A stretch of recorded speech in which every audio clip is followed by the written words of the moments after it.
마태복음 제4장 1절부터 11절에 있는 말씀까지입니다. 말씀을 봉독에 올립니다.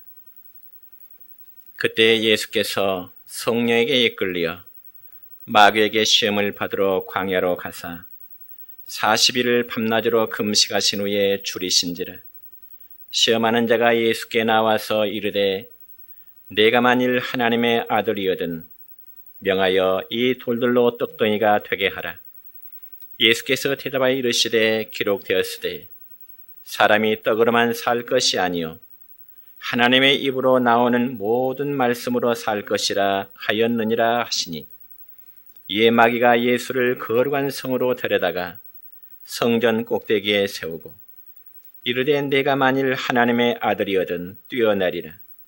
기록되었을 때 그가 너를 위하여 그의 사자들을 명하시리니 그들이 손으로 너를 받들어 발이 돌에 부딪히지 않게 하리로다 하였느니라. 예수께서 이르시되 또 기록되었을 때 주 너희 하나님을 시험하지 말라 하였느니라 하시니, 마귀가 또 그를 데리고 지극히 높은 산으로 가서 천하 만국과 그 영광을 보여 이르되 만일 내게 엎드려 경배하면 이 모든 것을 내게 주리라. 이에 예수께서 말씀하시되 사탄아 물러가라. 기록되었을 때 주 너희 하나님께 경배하고 다만 그를 섬기라 하였느니라. 이에 마귀는 예수를 떠나고 천사들이 나와서 수종드니라. 아멘. 사랑과 축복의 메시지 나누겠습니다. 사랑하고 축복합니다. 사랑하고 축복합니다. 감사합니다. 오늘은 신약성경 마태복음 4장 1절로 11절까지 있는 말씀을 중심해서 사탄아 물러가라는 제목으로 말씀을 선포하고자 합니다. 여러분, 방금 전에 봉독한 오늘 본문의 말씀을 보면은 예수님께서 공생애를 시작하시기 전에 사탄 마귀에게 시험을 받으신 그 내용에 대해서 기록되어 있습니다. 우리가 흔히 신앙생활하면서 사탄, 마귀, 그리고 귀신에 대해서 자주 듣게 되는데 이들의 공통점은 하나같이 다 악한 영들이라고 하는 것입니다. 그리고 이 사탄은 그 중에 모든 악한 영들의 우두머리, 즉 지배자인 것이지요. 그래서 우리는 통상 이 세 가지 악한 영들을 하나의 개념으로 이해를 하기도 합니다. 왜냐하면 예수님께서도 이 사탄과 마귀를 하나의 동일한 개념으로 이해를 하셨기 때문에 그렇습니다. 바로 그에 대한 증거의 말씀은 이렇습니다. 오늘 본문 1절의 말씀을 보면 이렇습니다. 같이 읽습니다. 예수께서 성령에게 이끌려 마귀에게 시험을 받으러 광야로 가사. 여러분, 1절의 말씀 보니까 예수님께서 시험을 받으실 때 마귀에게 이끌려 광야로 나가셨다고 기록되어 있습니다. 그렇지만 주님께서 이 마태복음 4장에서 마귀에게 세 가지의 시험을 다 이기신 후에는 오늘 본문 10절의 말씀 보면 사탄아 물러가라 이런 말씀을 하십니다. 그러니까 이 마귀의 정체성은 사탄의 정체성과 동일하다는 것입니다. 그렇다면 과연 예수님은 이 마귀의 존재에 대해서 어떻게 말씀하셨을까요? 여러분, 이 점에 대해서 요한복음 8장 44절에 보면 우리 주님은 이렇게 말씀하십니다. 시작. 그는 처음부터 살인한 자요 진리가 그 속에 없으므로 진리에 서지 못하고 거짓을 말할 때마다 제 것으로 말하나니 이는 그가 거짓말쟁이요 거짓의 아비가 되었음이니라. 아멘. 여러분, 그 사탄 마귀의 결국 멸망일 뿐임을 말씀합니다. 이처럼 사탄 마귀의 목적은 어떻게 해서든지 예수 믿는 성도 한 사람 한 사람을 유혹해서 올무에 빠뜨리도록 하는 것이 사탄 마귀의 전략인 것입니다. 우리가 대표적인 하나의 경우를 예로 들어볼까요? 여러분, 구약 성경 욥기서의 말씀을 보면 사탄 마귀는 믿음의 사람 욥이 하나님을 배반하도록 하기 위해서 온갖 시련을 욥에게 이제 시행하고 있습니다. 그래서 믿음의 사람 욥이라는 사람의 10남매 자녀들이 어느 날 큰 집에 모여서, 즉 큰아들의 집에 모여서 큰 잔치를 하고 있는데 갑자기 태풍이 몰아서 그 집이 무너져 버렸습니다. 동시에 10남매의 자녀들이 집이 무너짐으로 인해서 동시에 죽게 되죠. 욥의 가정의 재난은 그것으로 끝이 아닙니다. 또 많은 가축대들이 이방 나라 사람들이 쳐들어와서 욥의 많은 가축들을 끌고 가버렸습니다. 그것으로 끝났을까요? 아니요. 성경에 보니까 욥이라는 사람은 머리끝에서 발끝까지 온몸이 악창이 들어서 성경에 보니까 기와 초각으로 그 가려운 부분들을 긁었더라고 기록되어 있습니다. 그 모습을 본 욥기서 2장 9절의 말씀을 보니까 사랑하는 남편의 그 모습을 볼 때 욥의 아내는 욥에게 이런 말하게 됩니다. 시작. 당신이 그래도 자기의 온전함을 굳게 지키느냐? 하나님을 욕하고 죽으라. 그러니까 이 말은 자식을 잃어버리고 그리고 재산을 잃어버리고 건강까지 몽땅 모든 것을 다 잃어버렸으면서도 더 이상 뭘 바라면서 하나님을 계속 믿겠느냐 하는 거죠. 차라리 그런 하나님이라면 하나님을 욕하고 차라리 당신도 죽어버리라는 것이 고난당하는 욥의 아내의 입에서 나오는 말이었습니다. 사랑하는 성도 여러분이요, 세상에 이런 아내가 어디 있겠습니까? 그래도 남편이 고통을 당하고 남편이 힘들어하면은 위로해 줄 자가 누굴까요? 역시 아내가 되어야 되지 않겠습니까? 그럼에도 욥의 아내는 욥이 섬기는 하나님을 입으로 저주하고 당신도 차라리 죽어버리라고 그렇게 말하는 것입니다. 그러면서 그런 하나님을 무엇 때문에 섬기느냐는 것이죠. 그렇다면 여러분, 욥이라는 사람도 아무리 믿음의 사람 욥이라는 사람도 그 정도가 되었다면 하나님을 원망할 만도 하잖아요. 자식 하나를 잃어버린 것도 아니고 동시에 10처녀를 잃어버리게 되고요. 부여했던 재산 모든 가축들이 다 빼앗김을 당했고요. 자기의 몸은 머리끝에 발끝까지 상한 부분이 없이 온통 가려움으로 힘들하니 욥이 하나님을 원망할 만도 하잖아요. 그럼에도 욥은 하나 앞에 고백하기를 뭐라고 고백할까요? 여러분 구약성경 욥기서 2장 10절의 말씀 보니까 욥은 하나님 앞에 이라는 고백을 합니다. 같이 읽을까요? 우리가 하나님께 복을 받았은즉 화도 받지 아니하겠느냐? 이 모든 일에 욥이 입술로 범죄하지 아니하니라. 아멘. 여러분, 이전까지 복을 주신 분도 하나님이시요 소유물을 취하여 가신 분도 하나님이시기 때문에 욥은 결코 그 마음으로나 입술로 하나님께 범죄할 수 없다는 생각이었습니다. 이처럼 사탄 마귀는 우리 성도들에게 이러한 삶의 고난을 통해서 하나님을 원망하도록 하고요. 때로는 하나님을 불신하도록 하는가 하면 때로는 질병을 일으켜서 우리의 삶을 힘들게도 하는 것입니다. 특별히 구약성경 창세기 3장의 말씀 보면 인류 최초의 사람인 아담이 에덴 동산의 행복을 상실하고 타락하게 된 것은 결국 사탄의 유혹에 넘어갔기 때문에 그렇습니다. 그래서 아담 한 사람의 실패로 인해서 그의 모든 된 후손들은 다 이제 함께 타락하고 사탄의 종노릇을 할 수밖에 없었습니다.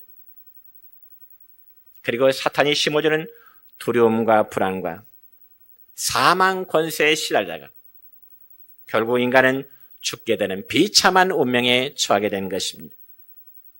그러니 범죄한 사람에게는, 범죄한 인간에게는 아무런 소망이 없는 것입니다. 그런데 여러분, 아담의 실패 이후에 예수님은 둘째 아담으로 이 세상에 오셨다고 로마서에 기록되어 있습니다. 왜냐하면 예수님이 인류를 죄와 사탄의 권세로부터 구원하시기 위해서는 반드시 아담의 실패를 만회해야만 했기 때문에 그렇습니다. 다시 말씀드려서 아담 한 사람이 사탄에게 넘어짐으로 인해서 모든 인류가 패배한 것과 같이 예수님 한 분이 사탄의 세력을 이김으로 인해서 그 안에 모든 사람이 승리하고 생명을 얻게 되기 때문인 것입니다. 자, 그렇다면 우리는 오늘 마귀의 시험을 이기신 예수님을 바라보면서 우리는 어떻게 마귀와 싸워 승리할 수 있을까요? 우리는 어떻게 마귀와 싸워서 승리할 수 있을까요? 그 비결이 너무나 간단합니다. 즉, 예수님의 방법을 사용하면 가능할 수 있을 줄 믿습니다. 그러면 과연 예수님을 시험했던 이 사탄 마귀는 우리 성도들을 어떻게 시험할까요? 예수님을 시험했던 사탄 마귀는 오늘 이 시대를 살아가는 우리들을 어떻게 시험할까요? 첫째는 사탄은 우리에게 육신의 문제를 우선하도록 시험하고 있습니다. 여러분과 신약성경 마태복음 6장 33절이면 이런 말씀이 있습니다. 다 같이 시작. 너희는 먼저 그의 나라와 그의 의를 구하라. 그리하면 이 모든 것을 너희에게 더하시리라. 아멘. 그렇지만 사탄 마귀는 우리 성도로 하여금 하나님의 나라를 가장 우선시하는 그런 삶으로 살아가도록 하는 것이 아니라 일단 육신의 문제를 우선하도록 우리를 유혹하고 있습니다. 그래서 여러분, 어떤 분에게 전도하다 보면은요, 먹고 살기도 힘든데 무슨 예수고 무슨 교회냐고 하는 그런 핀잔을 주기도 합니다. 한마디로 배가 불러야 예수를 찾든 무엇을 하든 하겠다는 것이죠. 그러나 그런 말은 마치 마귀가 예수님을 시하는 방법과 똑같은 방법이지요. 그래서 오늘 본문 2절로 3절까지의 말씀 보면 이런 말씀이 있습니다. 시작. 40일을 밤낮으로 금식하신 후에 줄이신지라. 시험하는 자가 예수께 나와서 가로되 내가 만일 하나님의 아들이거든 명하여 이 돌들이 떡덩이가 되게 하라. 아멘. 여러분 생각해 보세요. 예수님이 하루 이틀도 아니고 열흘 20날도 아니고 40일 동안 밤낮으로 금식하실 때 그 배고픔이 얼마나 힘드시겠습니까? 저는 부끄러운 고백입니다만은 저는 지금까지 신앙생활 하면서 혹은 목회하면서 제일 많이 금식 기도한 날짜가 6일밖에 되지 못합니다. 부끄러운 고백이지요. 그런데 기도해서 6일 동안 금식 기도하는데도요, 얼마나 배가 고프든지요. 정말 하루 이틀 사흘째 접어든 날 참 힘들어요. 그런데 4일, 5일 가다 보니까 힘든 것은 둘째 문제고 몸에 힘이 쫙 빠지더라고요. 더군다나 기도원 저 밑에서 식당에서요, 달콤한 밥 냄새가요. 그 찌개 냄새가요. 식당이 저 밑인데 어찌고도 멀리도 잘 그 냄새가 올라오는지. 그렇게 해서 입맛을 유혹해요. 그래서 예수님도 마귀에게 시험을 받으실 때 인간으로서 가장 기본적인 욕구, 즉 음식에 대한 시험이었습니다. 그러므로 마귀는 예수님께 시험하기를 뭐라고 합니까? 네가 만일 하나님의 아들이거든,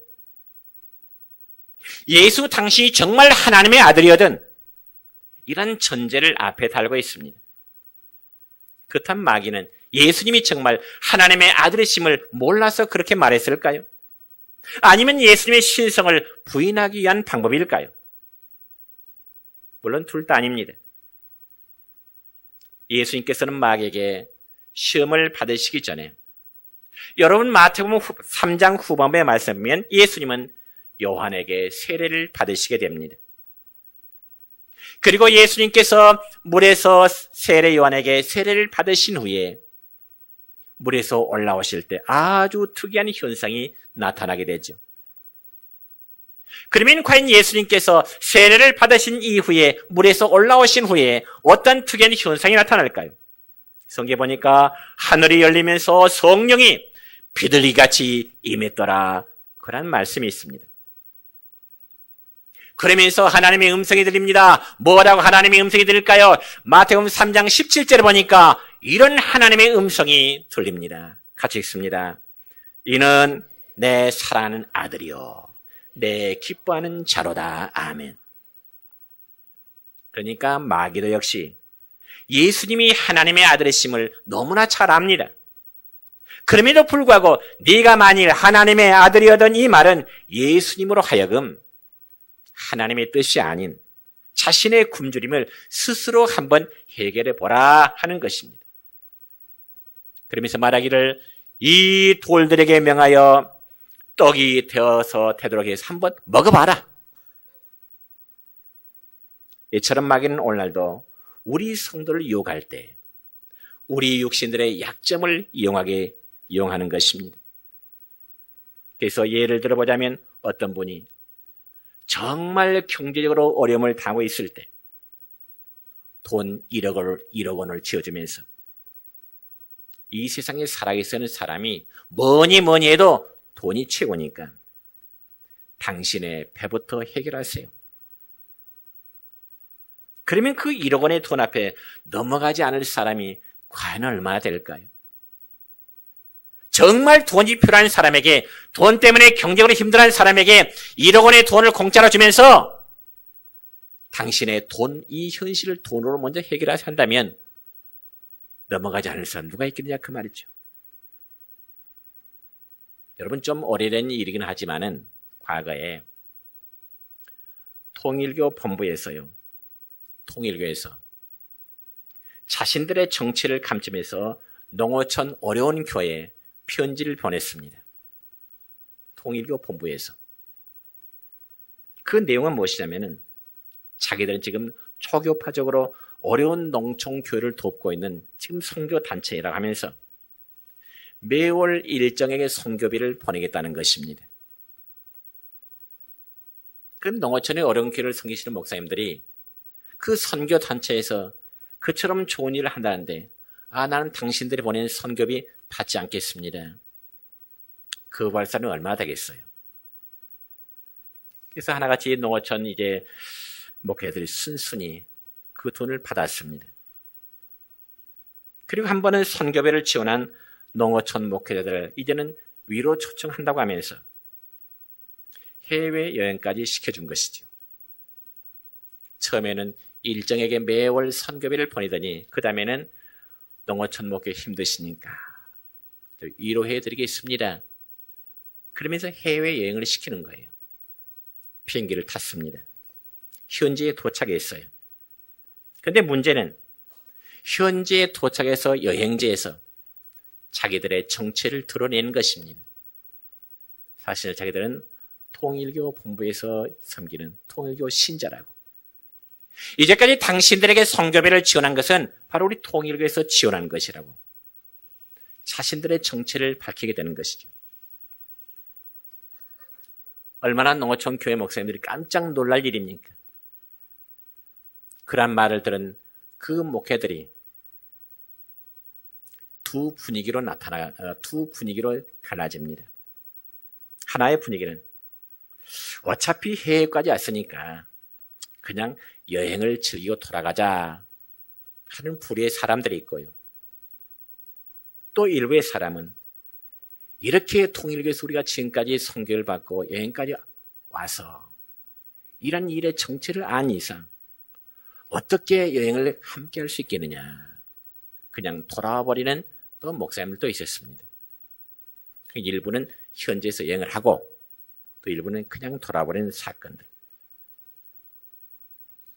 여러분, 이처럼 사탄의 마귀는 우리 인간들의 삶의 가장 기본적인 육신의 문제로 시험을 많이 하는 거죠. 특별히 먹는 문제에 관해서는 더더욱 그렇습니다. 이는 마치 에덴 동산에서 아담과 하와를 넘어뜨린 모습과 너무나 똑같은 방법입니다. 그렇다면 예수님은 이러한 마귀의 시험에 대해서 어떻게 대처하셨을까요? 이 시험에 대한 예수님의 대처의 방법이 무엇일까요? 오늘 본문 4절의 말씀입니다. 시작. 사람이 떡으로만 살 것이 아니요 하나님의 입으로 나오는 모든 말씀으로 살 것이라. 아멘. 그렇습니다. 마귀를 이기는 방법은 오직 하나님의 말씀일 뿐입니다.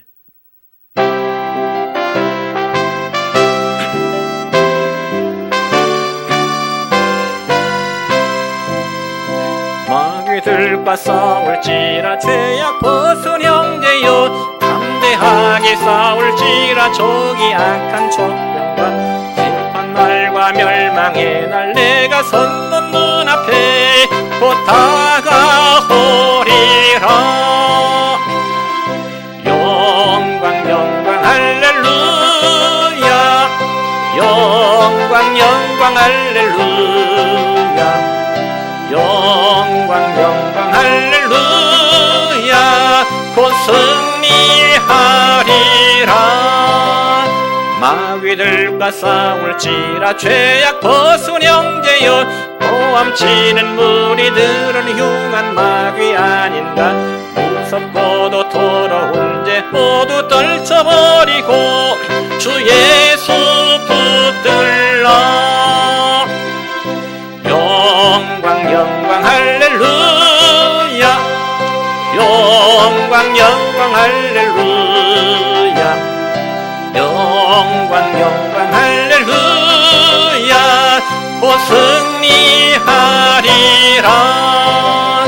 마귀들과 싸울지라 죄악 벗은 형제여 구주 예수 그리스도 그 심판을 벌리고 너를 도와주시며 서서 기다리시니 너 어서 나오라.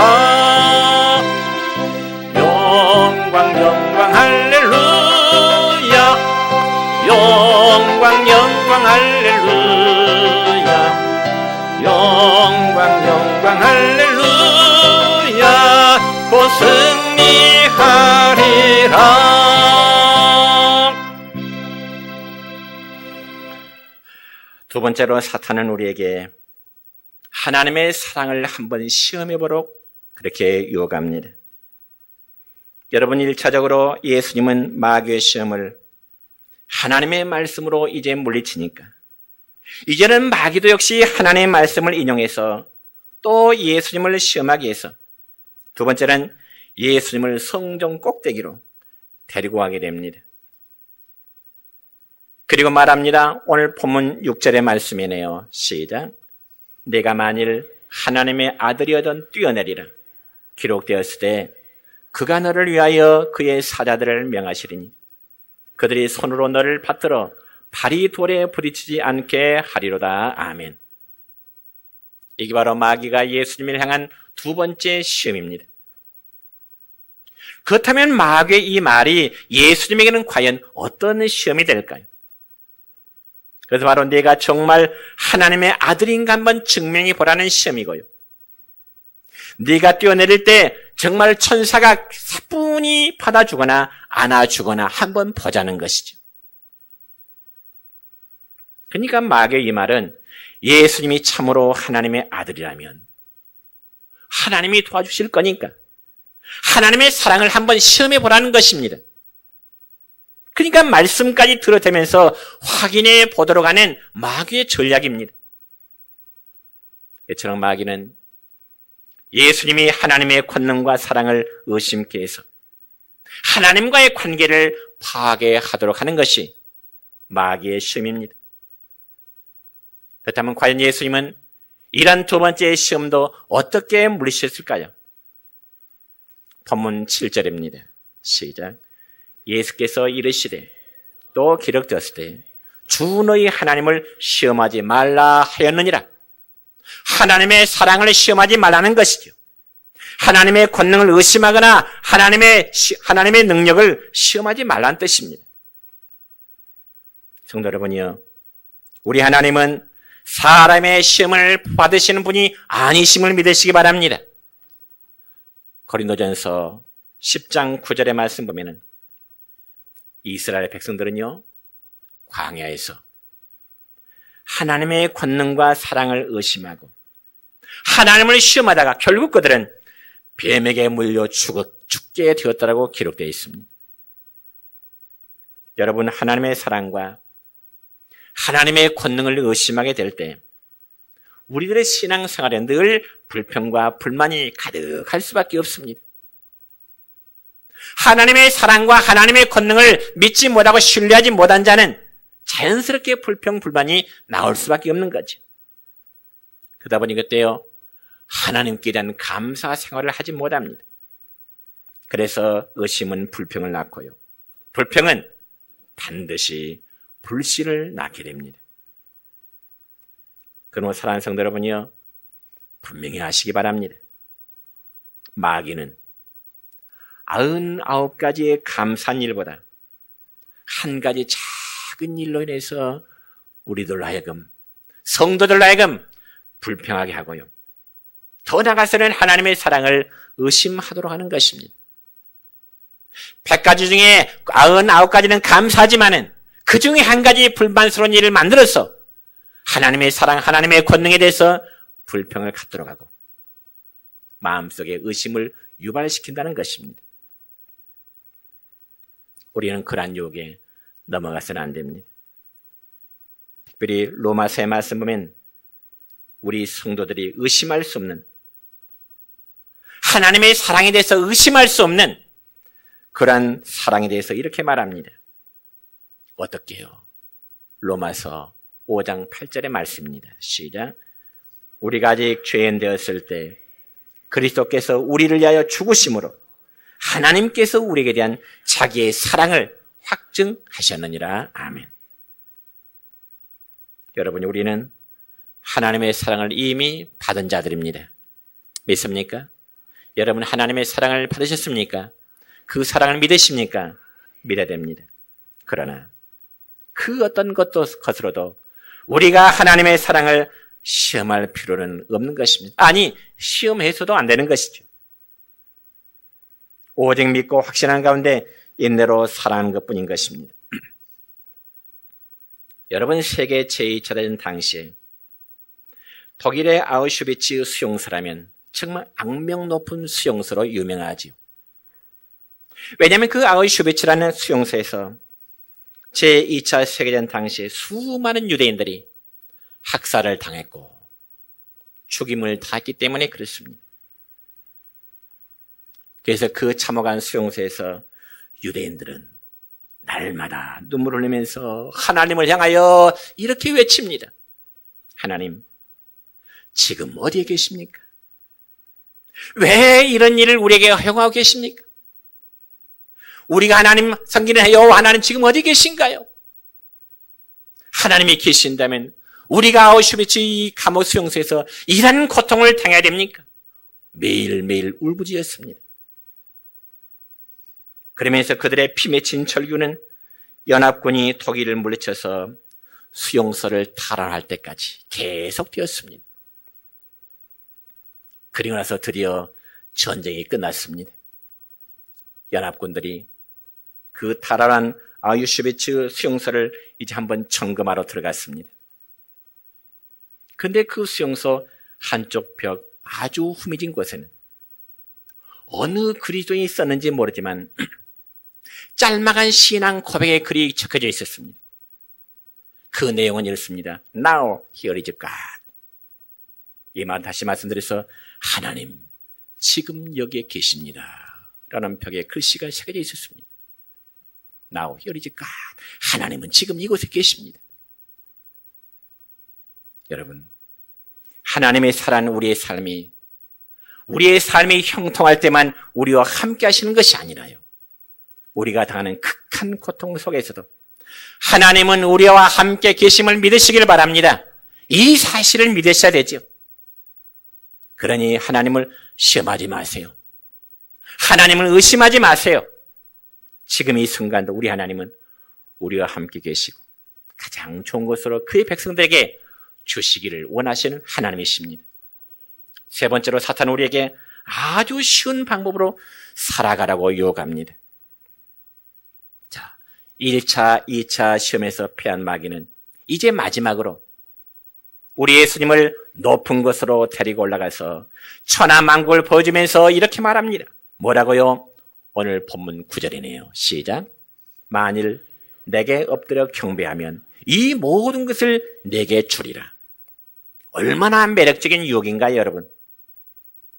세상 모든 사람들이 하나같이 얻고자 하는 권세와 영광을 다 주겠다는 것이네요.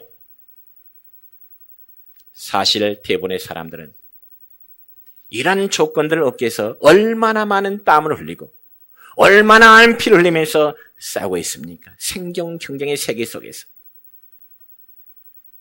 그런데 이 마귀는 예수님에게 내게 한번 절만하면은 이 천하만국의 영광과 권세를 다 주겠다는 것입니다. 정말 달콤한 유혹이지요. 그러나 예수님은 메시아로서 장차 만유를 통치할 권세와 영광을 얻으셔야 될 분이십니다. 그런데 그 이런 십자가를 통해서 인류의 구속사업을 완성하신 후에 얻으실 수가 있었습니다. 한마디로 십자가를 통한 영광입니다. 이게 바로 예수님에게 두신 하나님의 뜻이었습니다. 그럼에도 마귀는 예수님에게 힘들게 십자가를 치지 말고 고난스러운 십자가를 치지 말고 내게 한번 잘하면은 세상의 권세와 영광을 다 주겠노라고 그렇게 요구합니다. 한마디로 십자가를 치지 않고도 쉽게 일을 이루도록 하겠다고 하는 그런 유혹입니다. 그와 마찬가지로 여러분, 저를 포함해서 우리가 신앙생활 할 때도 가장 유혹이 되는 것은 힘들게 신앙생활을 할 필요가 없다고 하는 이런 유혹입니다. 여러분, 우리의 신앙생활 속에서 십자가를 빼버리면 생명력을 잃어버린 죽은 신앙과도 마찬가지입니다. 꼭 기억하십시오. 십자가를 빼버리면 생명력을 잃어버린 죽은 신앙의 모습이에요. 여러분, 십자가 없는 부활은 있을 수가 없었습니다. 십자가 안에 생명이 있고 십자가 안에 은혜가 있는 것입니다. 그래서 이런 말이 있어요. No cross, no crown이라는 말이 있습니다. 십자가가 없이는 멸관의 영광도 없다는 것입니다. 그렇다면 예수님은 마귀의 세 번째 시험을 어떻게 물리셨을까요? 10절입니다. 시작. 사탄아 물러가라. 기록되었을 때 주 너희 하나님께 경배하고 다만 그를 섬기라. 아멘. 그러니까 예수님은 마귀의 쾌락을 아시고 경배의 대상은 오로지 하나님 한 분뿐이심을 분명히 밝히고 계십니다. 그리고 더 이상 마귀의 시험이 임하지 않도록 차단해 버린 것이죠.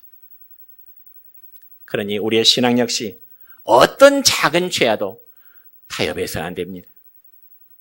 다시 말씀드려서 아무리 사소한 것이라 할지라도 신앙적인 관념에서 신앙적인 입장에서 아니면 아닌 것입니다. 사소한 것이라고 해서 처음에 조금씩 타협하고 양보하다가 결국은 신앙이 무너지게 됩니다. 아니, 사탄에게 잡히게 되는 것입니다. 사탄 마귀는 저를 너무나 잘 압니다. 사탄 마귀는 여러분 각자의 신앙의 정도를 너무나 잘 압니다. 그렇기 때문에 처음부터 자기에게 경배하라고 말하지 않아요. 사탄은 우리가 본능적으로 쉽게 사는 길을 추구한다는 약점을 알고 있습니다. 이 사탄은 처음부터 자기의 본체를 드러내지 않고요, 아주 작은 것에부터 현실과 타협하도록 우리의 마음속에 그렇게 유도하는 것입니다. 어떻게 예를 들어 볼까요? 주일 예배 한번 빠지는 게 뭐 어때? 형편대로 해야지. 그리고 주일을 다 지키고 어떻게 사회생활을 할 수 있겠어? 바쁘다 보면 못 나갈 수 있지 뭐. 어때요? 그럴싸한 말이죠? 여러분, 이게 바로 마귀의 전략입니다. 딱 한 번만 빠지라는 거죠. 두 번도 아니고 한 번만. 그러나 한 번이 두 번 되죠. 두 번이 네 번 되죠. 이러한 전략을 우리가 알아야 됩니다. 기도도 마찬가지입니다. 하루 정도 기도하지 않는다고 해서 구원 못 받는 건 아니잖아요. 맞는 말입니다. 그러면서 쉽게 살아가도록 유도해요. 그래서 죄를 지켜야 할 때도 그것쯤이야 뭐 남들 다 하지 않느냐. 그런 마음을 집어주게 되죠. 성도 여러분이요, 우리 성도는 믿음의 생활을 너무 쉽게만 하려고 하지 마세요. 신앙이 무너지는 것은 작은 일을 너무 쉽게 생각하다가 낭패에 빠지게 되는 것입니다. 이제 말씀했습니다. 오늘 본 말씀에서 예수님은 마귀의 시험을 물리치시고 승리하셨습니다. 그러나 그 승리의 비결은 오로지 하나님의 말씀뿐이었습니다. 그럼 오늘날 우리 역시도 사탄 마귀의 시험을 이길 수 있는 유일한 비결은 오로지 하나님 말씀밖에 없습니다. 그리고 하나님에 대한 절대적인 신앙뿐입니다. 바라기는 여러분의 믿음이 어떠한 시험에서도 넘어지지 않는 신실한 믿음의 성 되시기를 우리 주님의 이름으로 축원합니다.